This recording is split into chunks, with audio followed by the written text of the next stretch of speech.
Le prince Alexandre, connu pour son esprit aventureux, se lança dans une expédition de chasse par un matin d'automne frais et vif. L'excitation de la poursuite le mena au plus profond de la forêt. Il s'aventura plus loin que d'habitude, laissant ses compagnons derrière lui.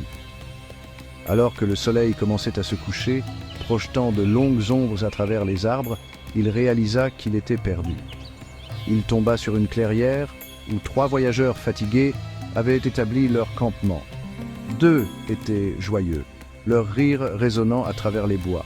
Le 3e, cependant, restait assis, enveloppé de tristesse.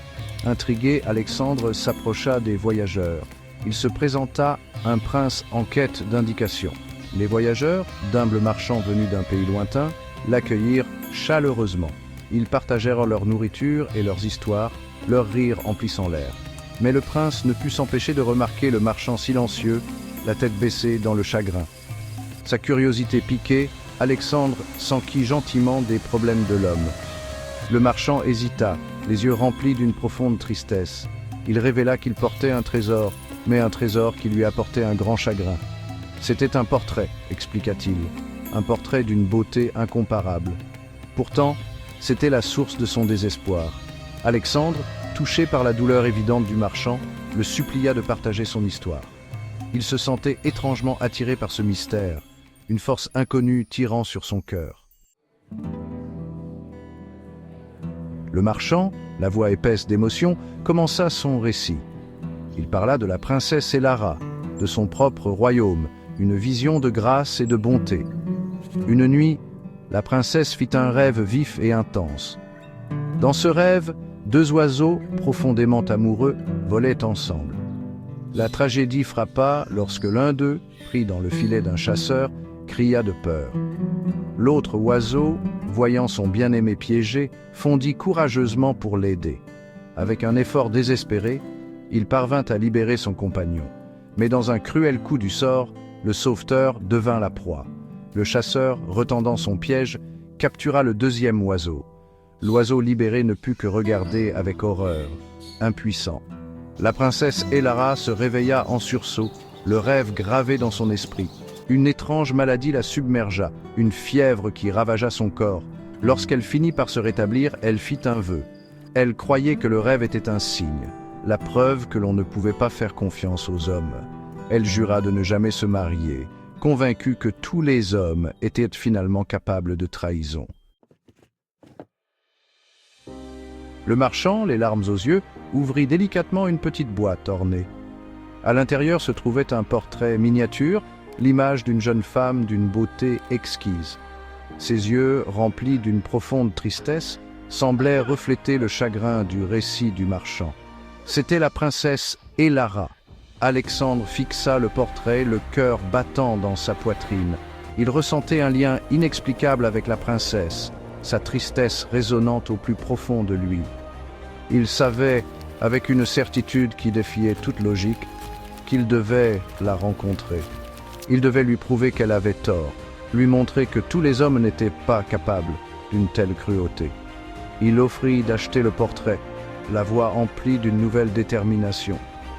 Le marchand, hésitant au début, vit l'étincelle d'émotion sincère dans les yeux du prince. Il accepta, espérant peut-être que c'était un signe, une chance de briser la malédiction qui semblait planer sur la princesse. Alexandre, serrant le portrait contre son cœur, remercia le marchand et lui fit ses adieux. Il retourna à son palais, l'esprit rempli de pensées pour la princesse Elara. Il savait qu'il devait la voir, la convaincre que ses sentiments étaient vrais. Il se confia à son père, le roi, révélant son projet de voyager jusqu'au royaume de la princesse. À sa surprise, son père, touché par la sincérité de son fils, lui donna sa bénédiction. Et ainsi, le prince Alexandre se lança dans une nouvelle quête, non pas pour l'aventure, mais pour l'amour. Alexandre, déguisé en humble marchand d'étoffes, arriva dans la ville animée où résidait la princesse Elara. Il loua une petite boutique au cœur du marché, le cœur rempli d'anticipation et d'appréhension. Il savait que gagner la confiance de la princesse ne serait pas chose aisée. Les jours se transformèrent en semaines et les semaines en moi. Alexandre, patient et déterminé, devint un visage familier du marché. Ses belles étoffes et son charme attirèrent une clientèle fidèle. Un jour, une femme âgée, le visage marqué par la sagesse et la bonté, entra dans sa boutique. Elle s'enquit de ses étoffes, ses doux yeux le scrutant d'un air entendu.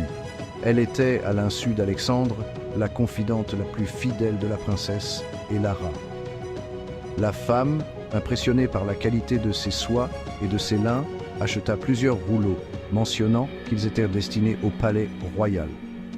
Alexandre, le cœur battant la chamade, lui offrit une longueur de velours exquis en cadeau, demandant seulement qu'elle dise à la princesse qu'il provenait du nouveau marchand de la ville.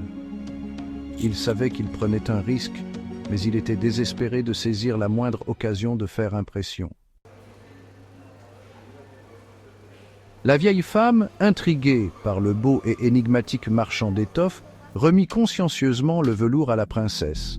Elle décrivit Alexandre, sa gentillesse et son charme, à Elara, qui écouta avec une indifférence feinte.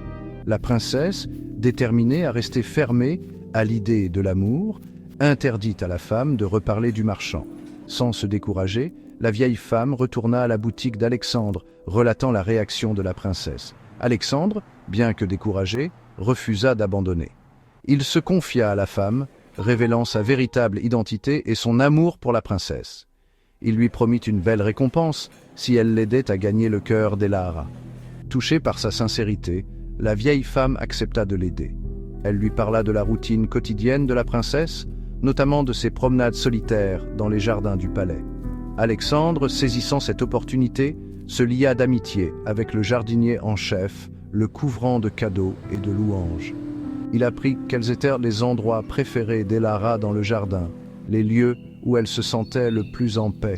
Il était déterminé à utiliser cette connaissance pour l'atteindre, pour toucher son cœur d'une manière ou d'une autre. La veille de la prochaine visite prévue d'Elara au jardin, Alexandre rechercha l'artiste le plus renommé du royaume. Il commanda 3 chefs-d'œuvre, chacun représentant une scène du rêve de la princesse. Le premier montrerait l'oiseau piégé et effrayé. Le second, l'acte altruiste du compagnon libérant son bien-aimé. Mais le troisième tableau, précisa Alexandre, dévierait du rêve. Cette toile représenterait le deuxième oiseau, juste au moment où le filet du chasseur allait se refermer. Mais dans cette version, un troisième oiseau, un magnifique prédateur, fondrait du ciel, les serres tendues, sur le point de capturer le chasseur avant qu'il ne puisse piéger sa proie. C'était son message d'espoir, sa façon de montrer à Elara que les choses n'étaient pas toujours ce qu'elles semblaient. Un changement de cœur. La princesse reconsidère. Le lendemain, alors qu'Elara se promenait dans le jardin, elle fut attirée par son endroit préféré.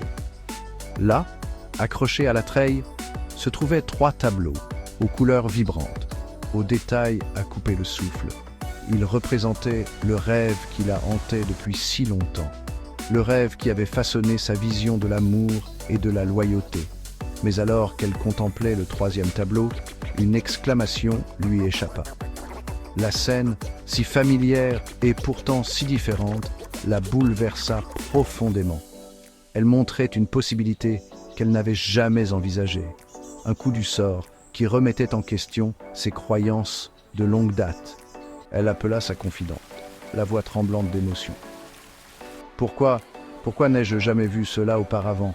s'écria-t-elle, les yeux fixés sur l'image du 3e oiseau, risquant sa propre vie pour en sauver une autre. La vieille femme, les yeux pétillants de malice, expliqua que les rêves n'étaient pas toujours complets. Ils étaient des fragments d'imagination ouverts à l'interprétation. Peut-être, suggéra-t-elle, le rêve de la princesse n'était-il pas une prophétie de trahison, mais une leçon de perspective. Peut-être n'était-il pas destiné à condamner tous les hommes, mais à souligner la complexité de l'amour et du sacrifice. Une rencontre secrète et un cruel coup du sort. Elara, l'esprit troublé, se retrouva à remettre en question tout ce qu'elle pensait savoir. Se pourrait-il que son rêve, le fondement de son vœu, soit incomplet? Était-il possible qu'elle ait mal jugé tout un genre sur la base d'une seule interprétation erronée? Elle repensa à la description que la vieille femme avait faite du gentil marchand d'étoffes, à sa générosité et à sa sincérité. Pourrait-il y avoir une part de vérité dans ces paroles? Chaque jour, Elara retournait au jardin, les yeux attirés par le troisième tableau. Et chaque jour, comme par destin, Alexandre, déguisé en humble marchand, passait devant les murs du palais.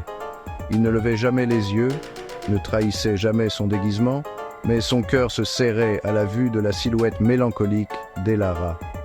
Il savait qu'il avait planté une graine de doute, mais serait-ce suffisant pour abattre les murs qu'elle avait construits autour de son cœur? Enfin, après des jours de réflexion, Elara se confia à sa confidente.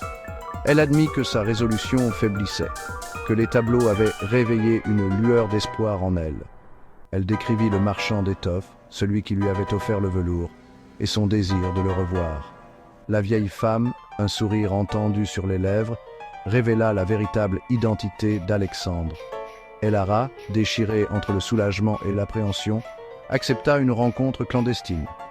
Ce soir-là, déguisé en simple brodeur, Alexandre fut introduit clandestinement dans le palais. Il portait avec lui une unique rose blanche, symbole de son amour pur et indéfectible. Leur rencontre, cependant, n'était pas écrite. Un garde suspicieux, intrigué par l'heure tardive et l'attitude nerveuse d'Alexandre, les appréhenda tous les deux. Ils furent traînés devant le roi, accusés de trahison et de conspiration. Le roi, enragé et aveuglé par sa protection envers sa fille, les condamna tous deux à mort. À une union joyeuse. Les royaumes célèbrent le triomphe de l'amour. Submergé par le remords et le soulagement, le père d'Elara stoppa immédiatement l'exécution. Il se précipita vers les cachots, où Alexandre et Elara attendaient leur sort. Il ordonna leur libération, la voix emplie d'émotion, s'excusant pour sa grave erreur. Il les reconduisit à la salle du trône, où il annonça, la voix étranglée par les larmes, la véritable identité d'Alexandre. Elara, le cœur rempli d'un mélange de joie et de soulagement, se jeta dans les bras d'Alexandre. Il la serra contre lui, le cœur débordant d'amour et de gratitude. Les deux rois, témoins de l'amour sincère entre leurs enfants, s'embrassèrent, mettant de côté leurs différends et forgeant une nouvelle alliance. La nouvelle de l'évasion miraculeuse du prince et du changement de cœur de la princesse se répandit comme une traînée de poudre dans les royaumes. Les préparatifs d'un mariage grandiose commencèrent immédiatement. Ce fut une célébration pas comme les autres, un témoignage de la puissance de l'amour, de la persévérance et de l'importance de regarder au-delà des apparences. Les royaumes se réjouirent, leur union étant un symbole d'espoir et d'un avenir meilleur pour tous. Et ainsi, l'histoire du prince Alexandre et de la princesse Elara devint une légende, un récit intemporel rappelant à tous que même dans les moments les plus sombres, l'amour a le pouvoir de tout conquérir.